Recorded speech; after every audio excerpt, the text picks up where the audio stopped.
because they are Jewish and Gentiles sa Rome. Maraming mayayaman, maraming mahirap. And I know lots of us, on most of all of us, no? Siguro, we are from different backgrounds. No, kahit siguro si pastor, no? Alam naman natin si pastor ay galing Davao. No, galing Davao. Iba 'yon sa amin. Iba ang buhay sa Davao kasi kung gusto mo magdagat, biyahe ka lang ng 10 minuto, dagat na.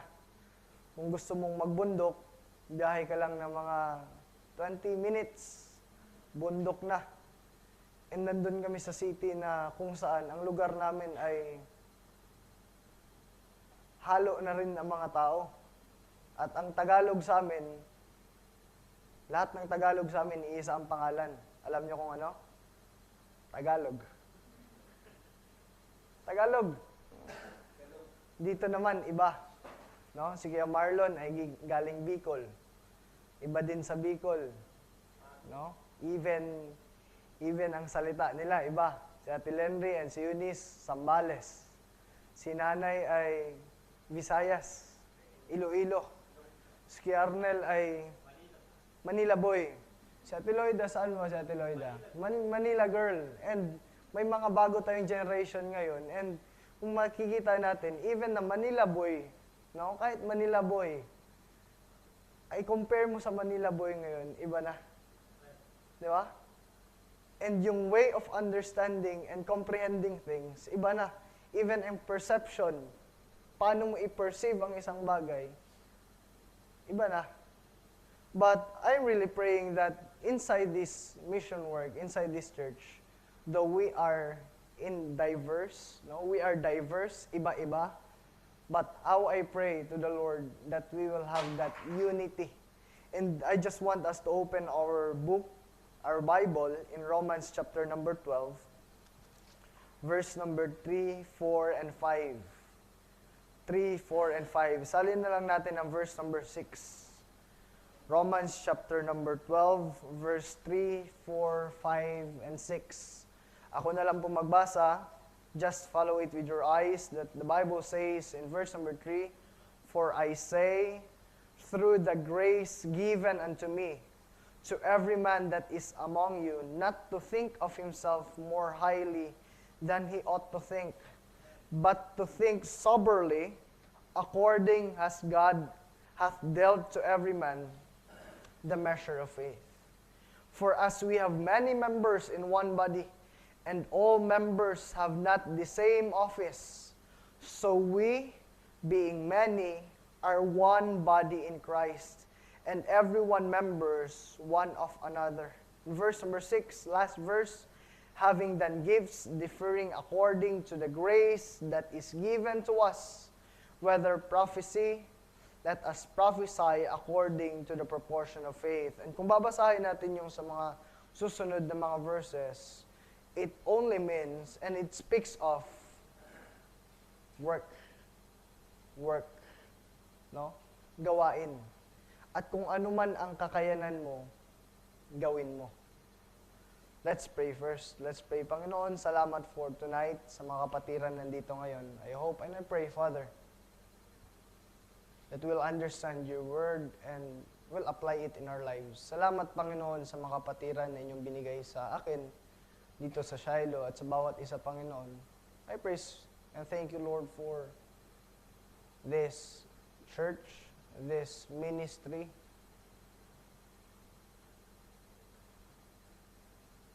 Ibinigay ninyo sa akin, Panginoon. It is through your mercy and your grace. And salamat, Panginoon, because ikaw ang nagdala sa akin dito kung saan my faith, ang pananampalataya ko sa inyo ay masusubukan. Ang pananampalataya ko sa inyo ay inyong patitibayin, Panginoon, so that kayo po ang may taas sa aming mga buhay. Because if we will just have faith in you, Panginoon, it is guaranteed that you will be pleased in our lives and you will be magnified in our lives, Panginoon.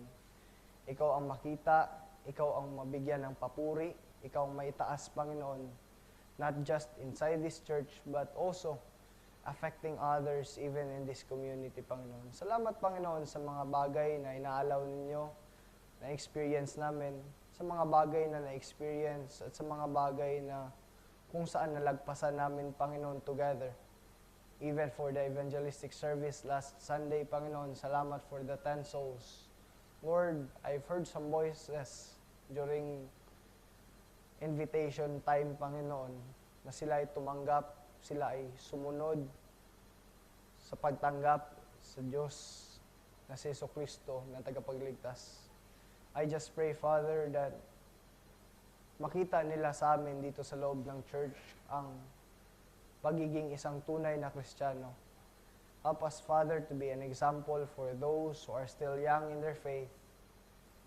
And even sa amin na matagal na, Panginoon, hayaan niyo po na kami mismo ang magpalakasan, kami mismo ang maging patunay, Panginoon, ng inyong mga pangako sa inyong banal na kasulatan. Lord, we just pray for tonight that we will be blessed by your word. At ilagay po namin ito sa aming mga puso at isipan. Kayo po mag-bless, patawarin niyo po kami sa aming mga kasalanan. You know, we are not worthy, even I, na nagsasalita dito ngayon, Panginoon. I'm not worthy to preach, but because of your enabling power, your mercy, and your sweet Holy Spirit that works, we are able. And Lord, pinabalik namin sa inyo ang papurit pa sa salamat. In Jesus' name, amen. Kanina lang, nabanggit ni Q. Arnel that 20 years. No? 20 years. Kailan po? Di ko nalaman. March 18, we praise God. And hindi siya nalalayo sa ating topic for tonight because kung makikita natin, the first unity na ginawa ng Panginoon, if I'm not mistaken, is inside the Garden of Eden. No? Where He put Adam and Eve together and to be one. And dito nga sa Ephesians chapter 5, paano ba natin magagawa to? Because Ephesians chapter 5, lalo na sa verse number 22, isa to sa mga mahirap para sa mga ladies siguro. Lalo na if your husband decides sa mga bagay na sometimes illogical, sometimes na bakit yan yung ginawa mo? Bakit ganito yung ginagawa mo? Ano bang sinabi dyan sa verse number 22? Wives, mga asawa, submit. Ano bang ibig sabihin ng submit? Pailalim. Tayo magpasakop yourselves. Hindi ang iyong... Kasi ito maraming perception sa mga tao and even sa mga wives na pag nag-yes ako sa asawa ko, yes na yon. Yun na yon. Pag nagbigay ako ng pera ko, pag may kailangan siya, yun na yon. Pag kailangan niya ng suporta, doon ako sa suporta. But the Bible speaks here that wives submit hindi lang your support, hindi lang your effort, but yourselves.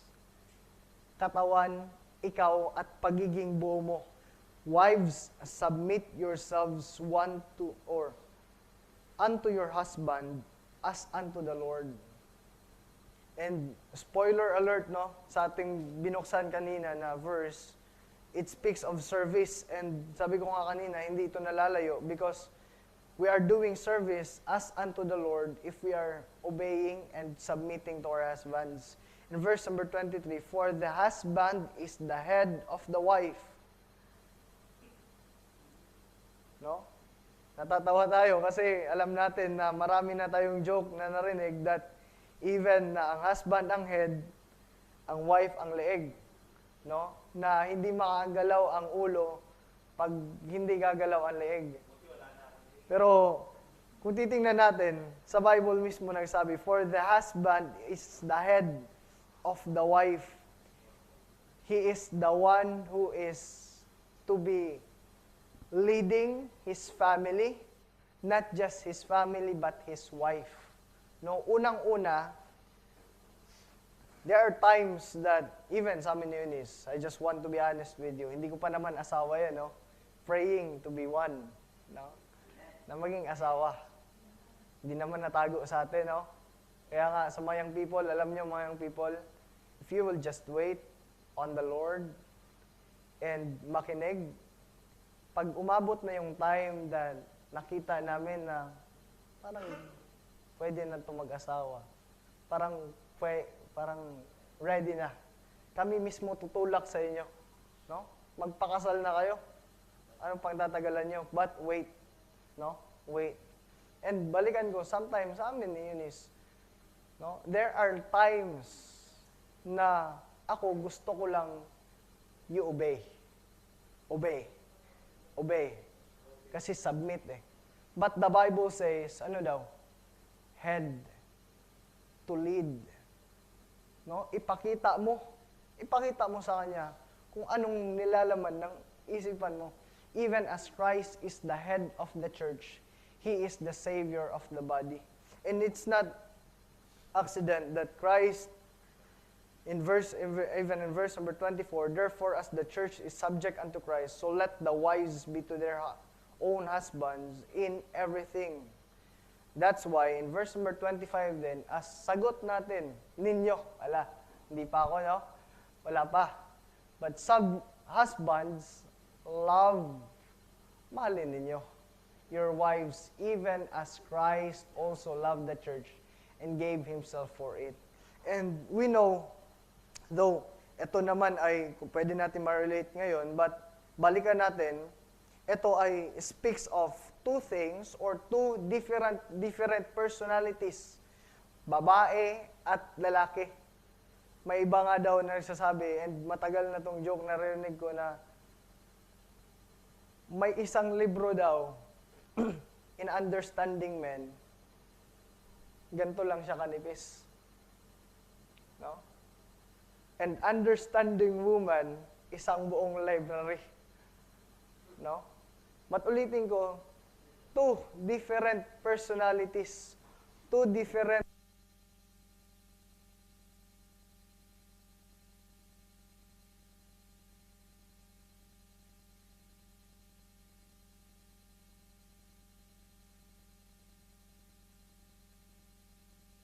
gagawa yan. And paano ba? No? In verse number 1, in Ephesians chapter 5, verse number 1, the Bible says, be ye therefore followers of God as dear children, and walk in love. Therefore, if you are a follower of God, you are also walking in love. As Christ also hath loved us, and hath given Himself for us an offering and sacrifice to God, for a sweet smelling savor. That's the secret of unity. Paano daw? Be followers of Christ as dear children and walk in love. Kasi in the Bible, how can two walk together? Paano daw ang dalawang tao ay lumakbay ng papunta sa isang patutunguhan except they agree? No? Kung hindi man kayo mag-agree, maghiwalay na lang. No? Kaya in verse number, balikan natin, in Romans chapter 12, I hope naintindihan po natin dahan-dahan, no? Romans chapter 12, oras na ba? 8:11.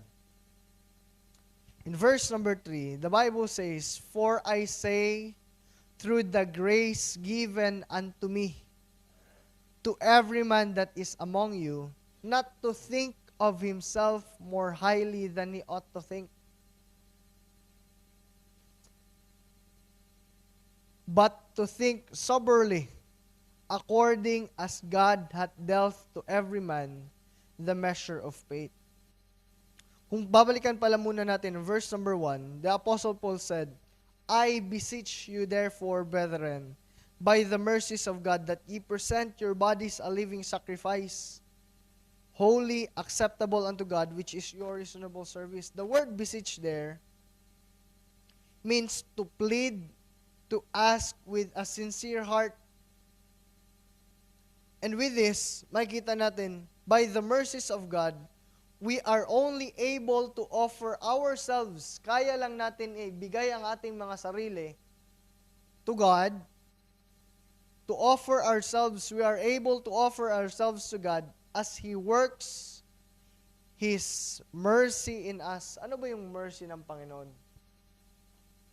Mercy is sparing you from things that could harm you. Na unang-una, ano bang harm sa atin? We all know that all of us are sinners and we deserve the greatest punishment that God did, His wrath upon us, and that hell na kanyang ginawa, not just for men and not for men, but for the one na naging prideful, the first naging simula ng kasalanan. Sino ba yun? Satan. And because of his pride, no? But by the mercy of God in us, God commanded us to do this, to do ministries, to do, mamaya pag-uusapan natin ito mamaya ulit, and He makes it possible for us to do it. How? Through His justification sa atin from guilt and penalty of sin, for His adoption na tayo'y tinanggap bilang anak ng Panginoon, and therefore tayo ay may kakayanan na lumikha at gumawa ng mga extraordinary mga bagay through the working of the Holy Spirit within us. And regeneration. Ano ba yung regeneration na ginawa ng Panginoon? From the word regeneration or root word na generation. No? Generation. And ang word na generation ay may root word ulit siya na gene. Ano ba yung genes? Sa atin, ang genes natin is the basic unit of hereditary or heredity consisting of DNA segments that dictates physical and fundamental traits ng isang tao. Kaya nga, hindi ko alam kung meron ba yun dito sa Luzon na kanta. Sabi doon sa kanta, imong mama pangit, imong papa pangit. No? Ikaw, yung mama mo daw pangit, papa mo pangit. Ano ka? Himala. Yung sabi nila. No? Himala. Ano ka, himala? Hindi, syempre, ganun din. No? Kaya nga, kung mapapansin nyo si Pastor, ang ilong ko ay mana sa dalawa. No? Lalo na kay Papa. Alangan naman magmana sa iba. No? Kaya nga, and we praise God for His regeneration because all of us are sinners. We all know that. Romans 5:12, wherefore as by one man, through Adam, sin entered into the world. And ang pagiging makasalanan ni Adam, napasa at napasa sa atin. And we are all sinners. Kaya kailangan ng regeneration because regeneration is to ulit. And kaya nga may verse tayo that if any man be in Christ, he is a new creature, regenerated creature, na bagong nilikha ng Panginoon. Naintindihan po ba natin? And that is only by the mercy of God na ang nagagawa natin itong mga bagay na to through the mercy of God in us. That ye present your bodies a living sacrifice, wholly acceptable unto God, which is your reasonable service. And be not conformed to this world, but be transformed by the renewing of your mind. Alam nyo, in this church, eto sa church na to, alam nyo, matagal na kayo magkakasama. I do believe, ilan na ba? No? Hindi naman talaga 38 years. Iba sa atin, kakarating lang. Just like sila, kay Marlon, si Pastor, itong mga batang to, Ma'am Eunice. No? But, without true and honest self-evaluation, there will be no real transformation. Ulitin ko, without true and honest self-evaluation, there will be no real transformation. Kahit sabihin mo pang nagbago na ako, iba na ako, pero ikaw mismo sa sarili mong walang mangyayari. There will be no real transformation. And especially, alam natin sa ating mananampalataya, it is always founded by the Word of God. And kahapon nga, I just want to share this. No?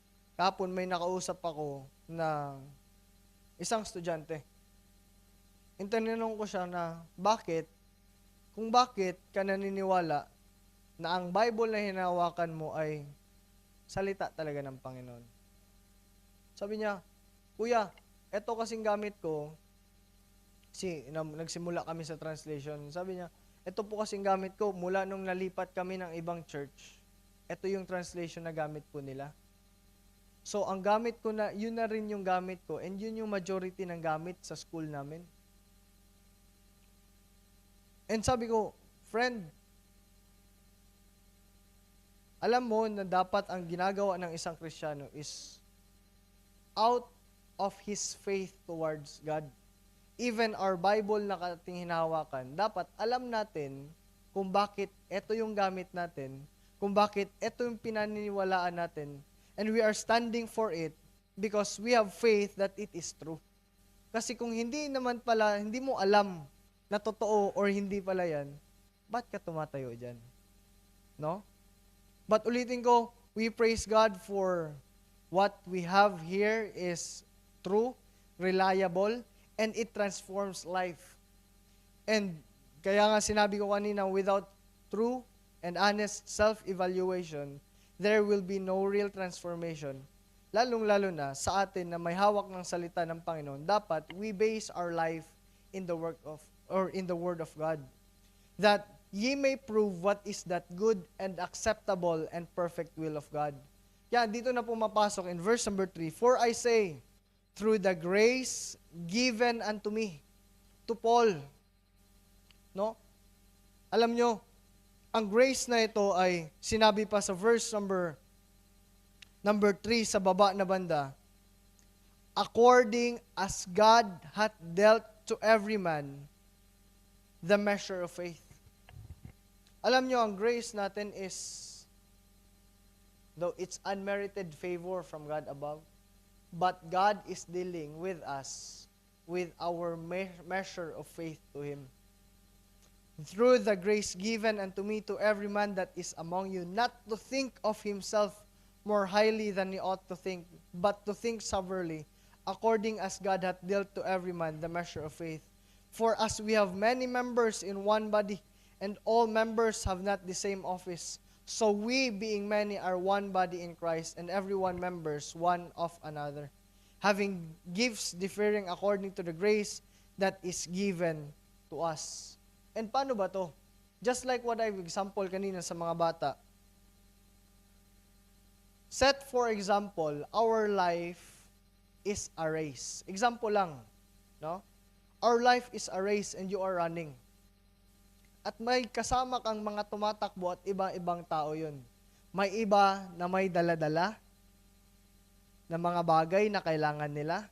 May iba na may dala-dala sa kanilang puso na nahirapan silang tumakbo. Or may mga taong nakastrangle, may strangle sa kanilang paa na hindi sila makadirektang takbo. Nahihirapan sila. But sa atin, no, na nagkaroon ng kalayaan na galing sa Panginoon, and yun nga sinabi dito sa verse that, for we as have many members in one body, and all members have not the same office, iba-iba, though just like in the church, hindi tayo pare-parehas ng gawain dito. No, si Ate Loida ay nasa AV, hindi yan kaya ni pastor na mag-preach na nasa AV. Si Choi ay nasa song leading na part, si Kuya Marlon ay nasa evangelism. Si Kuya Arnel ay madalas nalalagay dito sa atin dito as he presides. And si Nanay ay madalas na nagluluto sa atin. At iba-iba, having the same office, but we should have the same unity according to the grace that is given to us ng Panginoon, and because we have the same faith towards towards God, and having gifts differing according to the grace that is given to us, let us work even though we have diversity, but let us work in unity. And in verse number 9, or in verse number 10, be kindly affectioned one to another with brotherly love. Pagmamahal. Because just like what pastor is saying, every Sunday morning na lang, no? 2 Sunday mornings, na sinabi ni Pastor, kahit na ginagawa mo yung mga bagay na yan, kahit kumanta ka pa sa choir, kahit ang ganda pa ng boses mo, kahit nandito ka pa sa harap and you preach great preachings, but without love, it is nothing. At ang ginagawa natin dito sa church, kahit iba-iba man tayo ng gawain, if we are doing it for the Lord and we are doing it by love, praise to God. He is glorified. And in verse number 10, be kindly affectioned one to another with brotherly love, in honor, preferring one another, not slothful in business, fervent in spirit, serving the Lord. Saklaw ang lahat ng ginagawa natin sa pag-serve natin sa Panginoon. Amen? Naintindihan pa po ba? Naunawaan po ba? That I hope and I pray, pagdating natin sa church, though we are iba-iba tayo ng pinanggalingan, iba-iba tayo ng stand, siguro nga iba-iba tayo ng binoto na presidente ng Pilipinas. No? Walang sisihan. No? Ikaw kasi. No? Kahit bumoto siya, hindi naman lahat na yan. Siya ang dahilan. Pero isa siya. Yun siguro yun. Isa siya sa dahilan. Pero kahit iba-iba tayo dito, we praise God. And how I pray, na magkaroon tayo ng unity, na sa atin mismo magsisimula, na ang matatawag na, they are a church. They are one. And they are serving one Lord, and they are having one flow, and that flow is from the Lord Jesus Christ. And how I pray, pagdating natin sa church, tanggalin na natin yung kaisipan na, hindi ko naman gawain yan eh. Ang makipag-usap sa ibang tao, hindi ko forte yan. Why? Ulitin ko po, we have the same office, but we are in one body, and one body have one purpose. And pagdating sa church, ano ba ang gusto ng Panginoon sa church? Hebrews, alam ko na alam na natin itong lahat. In Hebrews chapter 10, verse number 25, what the Bible says, not forsaking the assembling of ourselves together, as the manner of some is, but, ano daw? Exhorting one another. And so much the more as ye see the day approaching. And kung titingnan natin sa mga taas na verses dyan, verse number 2, or verse number 22, let us draw near with a true heart in full assurance of faith. Verse number 23, ano pang sinabi? Let us hold fast the profession of our faith. In verse number 24, anong sinabi? Let us consider one another to provoke and to love and to good works. Kaya wala ni isa magsasabi sa atin na, hindi ko naman gawain yan. Dito lang ako. Kayo na bahala dyan sa iba. Ulitin ko, we are different in office, but we have the same goal. It is, kung pagdating sa church, it is to exhort one another, and so much the more as you see the day approaching, let us consider one another unto love and to good works. And just like sa binasa natin kanina, it is, ulitin ko, saklaw to ng service natin sa Panginoon. And in verse number 2, or verse number 3, it speaks of humility. Ulitin ko, verse number 3 speaks of humility. We cannot agree and we will not be united kung lahat sa atin magaling. Magaling ako eh. Kaya ko na to. Hindi ko na kayo kailangan. Wala na. Alam niyo si Pastor, I praise God na before nagpastor, si Pastor ay may mga talent at may mga experiences na binigay ang Panginoon. No? Kahit papano, natuto tayo mag-gitara, mag-piano, matuto tayo makipag-usap sa mga tao. Natuto akong to adjust Sa mga mahirap, pag kumain, kamay, sige. Pag sa mga mayayaman, spoon and fork and with kutsilyo, no? Pero I praise God. Pero as I am learning dito sa ministry na ito, I can say, Lord, ang dami mong binigay sa akin na mga blessings, pero hindi ko pala kaya mag-isa. Hindi ko kaya mag-isa. And I just realized that lately. Lately lang. I thought, AVTech, kaya ko yan. Ako nagagawa niyan. Sa music, ako na. And kung si pastor ang magsisimula, that I will think, kaya ko na to. Kaya ko na to. Ako na to. Akin na to. Ang gagawin nyo na lang, upo kayo. Because I want you to relax. Sunday, rest kayo. But ulitin ko, it is under our service sa Panginoon.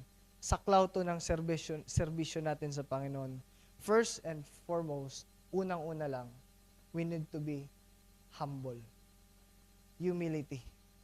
Because we cannot build anything if parehas sa atin, just like in building a house, kung pare-parehas sa atin, martelyo lang ang hawak.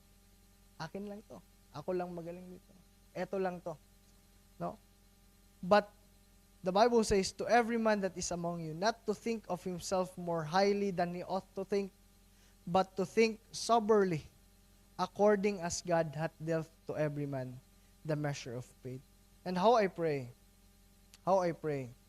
that we will start a heart that is humble pagdating dito sa church. We will have a humble heart pagdating dito sa church. Because kahit we praise God, marami sa atin ang nabigyan ng iba't ibang gifts.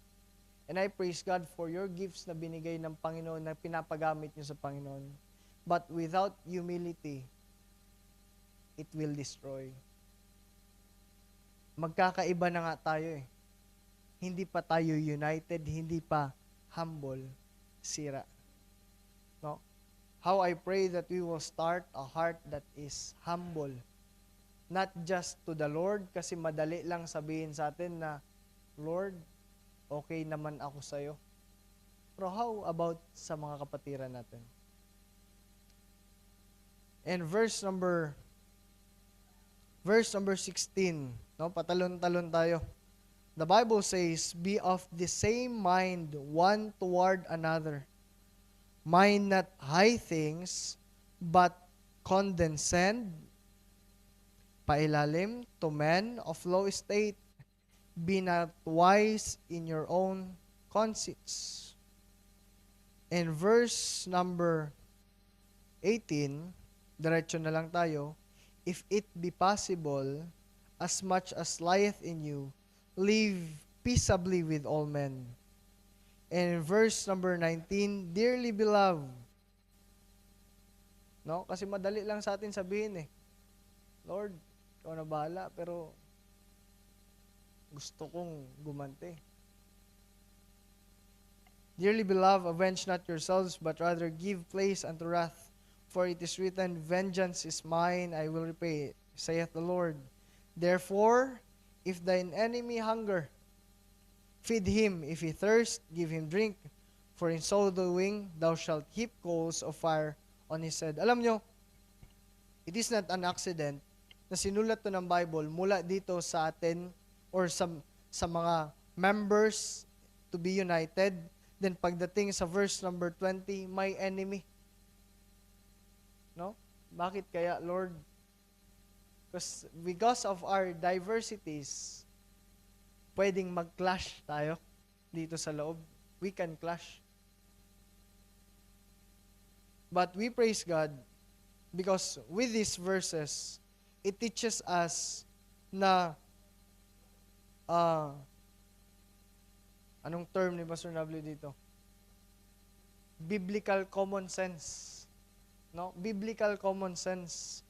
That if thine enemy hunger, or for if in so doing, if gawin mo ang nararapat at overcome evil with good, thou shalt heap coals of fire on his head. Therefore, in verse number 21, Be not overcome of evil, but overcome evil with good. Ulitin ko po, this verse or this devotion for tonight is saklaw to ng service natin sa Panginoon. And ang service natin sa Panginoon is not just limited sa kung ano magagawa natin para sa Panginoon, but also with our brethren. And without humility and self-evaluation and honest evaluation through the word of the Lord, there will be no real transformation na mangyayari sa atin dito sa loob. Naintindihan po ba si Pastor? Naintindihan po ba? Na how I pray, dumating ang point sa ating mga buhay. No? Just like what I've realized ngayong umaga lang, na madalas na binabanggit ni Pastor sa atin na pag magbasa kayo ng Bible, di ba? Laging binabanggit, magbasa kayo ng Bible every Sunday, not just on Sunday, every day in our lives. And I realized, dapat pala sa isang tao na hindi nagbabasa ng Bible, hindi dapat guilt ang kanyang maramdaman. Bakit? Pag hindi tayo nagbabasa ng Bible and we feel guilt lang, no? Lang. Hindi mo sinasabing ito lang. But guilt lang ang ating nararamdaman. It feels us pag nagbasa tayo, para lang matanggal yung guilt natin. But, note this, kung hindi tayo nagbabasa ng Bible, dapat ang una nating maramdaman, hunger, gutom. Isipin mo, hindi ka kakain ng isang araw, anong unang mararamdaman mo? Will you feel guilty? Hello, hindi ako kumain. Guilty ako. Gutom. And how I pray, pagdating natin sa ating mga kapatiran dito sa church, sa atin lahat, when there are times na nawawala na ang fellowship, we feel the hunger ng fellowship. For without it, wala na eh. Mawawalan tayo ng excitement na pupunta akong church. May gawain kami. And we are united kahit magkakaiba kami. Because unang-una, hindi siya yung sasabihan ko na, be humble. But ako mismo, I will be humble as I am serving the Lord with them. Alam nyo, isa sa masakit sa puso ko when you speak of Bethany and even sa dorm, no? Kasi magkakaiba kami, no? Sa dorm. Pagdating namin sa dorm, especially nung privileged student pa si Pastor and even si Eunice ninyo, no? Si Eunice. Marami sa amin ang hindi nagkakaintindihan. Nasa isang church na kami, nasa isang bahay na kami, na isang building na kami at halos mga ulo namin, ang mga surot na sa aming mga higaan, naglilipat-lipat na. Ganun sila ka-close sa mga surot doon. No? Pero kami, hindi. Marami sa amin, hindi. And ano bang gustong i-prove ni Pastor? Kahit na nasa loob tayo, nandito tayo sa loob, kung walang unity, wala pa rin. Though sabihin natin, we have the same mission and vision, but if we will not humble ourselves, inisipin lang natin na sa Panginoon lang ako may dapat gawin, we fail to realize the second greatest commandment of the Lord. Ano nga ang first? Love the Lord with all thine heart, with all thy soul, with all thy might, with all thy strength. Second is to love thy neighbors. And our very best neighbor sa atin dito sa loob ng church is each other. And now I pray na magsimula sa atin sa loob ng church. At kung may mga bisita tayo, let's show them the love of Christ and our mission to reach them out, to reach the lost soul, to glorify God. Ulitin ko, saklaw to ng serbisyo natin sa Panginoon. If you want to serve the Lord, serve your brethren. Alam nyo, I want to end with this. Nakakatawa man isipin because naging lap trip sa amin sa BBSI ang nangyari because it was our first time na maka-experience and nagulat kami that our mentor Kasi may tinatawag kaming mentoring doon sa BBSI every Wednesday afternoon. And he is the Vice President ng BBSI. And siya mismo, ginawa niya sa amin, though it is just a symbol of him, and gusto niya lang i-portray ang ginawa ng Panginoong Hesukristo. Ang ginawa niya sa amin, kumuha siya ng batya at hinugasan niya ang aming mga paa habang umiiyak. And nagsasabi siya ng mga bagay na, nak, ganto, ganto, ganto. And I praise God na nakita ko yun sa isang mentor. And I will not do it sa inyo, no? Hindi ko naman hugasan ng paa nyo. But it is a word or an expression of saying, I want to serve you. Ulitin ko, Romans chapter 12, we praise God. Chapter number 1 to 11, it speaks of God, speaks of theology. Ano ang Panginoon at kung sino siya sa buhay natin. In verse number 12, it speaks of service natin sa Panginoon. And it is not an accident in the same chapter, the service. In verse number 1, I beseech you therefore, brethren, by the mercies of God, that ye present your bodies a living sacrifice, holy, acceptable unto God, which is your reasonable service. At sa mga baba na verses niyan, sa bawat isa. Ulitin ko, hindi aksidente ang pagkasulat sa Bible. That we should serve God, at sa mga baba na verses niyan, we should love each other. And just like the human body, no? Dapat, we have the same mind, just like sa binasa natin kanina. Though we are different, because we have the same mind, this mind be in you, which was also in Christ Jesus. Naway naiintindihan po ngayong gabi ang mensahe. And devotion, that's the very short devotion, no, na nagawa ko dito sa Shiloh. We praise God for, I hope and I pray that even it is short na maging pagpapala ito sa atin. Nulitin ko, pag may mga bisita tayo, let's try, no, ipakita sa kanila. Not just try, let's do our best. Why? Because God's work ay hindi lang hanggang sa atin. No? Ngunit hanggang sa kanila. Yung mga binigay natin sa kanila na bigas, mawawala na yon eh. Kakainin na nila yon at pero kung anong mararamdaman nila sa puso nila na they are accepted here, we praise God. Naway, ito yung maging dahilan. Hindi ang bigas, hindi ang masarap na gulaman, no? Ngunit ang kanilang maramdaman that they are welcome. Because bakit? Unang-una, tayo sa loob ng church, we're doing it with one another. I hope and I pray nakuha natin. Let's pray. Heavenly Father, we praise and thank you for tonight. Salamat, Panginoon, sa mensahe. Salamat, Panginoon, for showing us an example, Panginoon, and you even in example ninyo, Panginoon, ang husband and wife na sinabi ninyo, Panginoon, that kung ano man ang inyong pinagsama, let no man put asunder. And Lord, we believe as a church, you want us to be united sa inyo, first and foremost, but also with one another.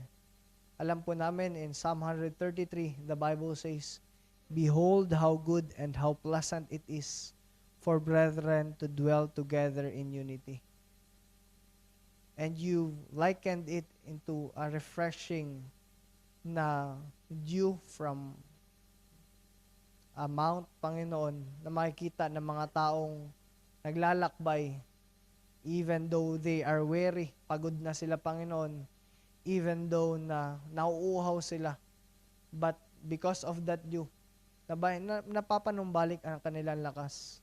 And help us, Father, na ganun din ang aming unity dito sa loob ng church, na kahit nakapagod ang aming ginagawa, Panginoon, sa mga trabaho namin, sa labas, Panginoon, na kung saan you've allowed us para din makaprovide kami sa aming mga pamilya at sa pang-araw-araw naming buhay, Panginoon. And even, may bigay kami sa inyo, Panginoon, pagbalik sa inyong mga biyayang pinagkaloob ninyo sa amin. But Lord, how I pray that our unity dito sa loob ng church ay maging kalakasan ng bawat isa, Panginoon. Na ito ay ah, dito manggagaling ang excitement sa amin, Panginoon, to have fellowship with one another, because we know, Father, that it is your design and it is your will that your children, your people will be united. Help us, Father. Salamat sa salita ninyo, but help us, Father, to obey it.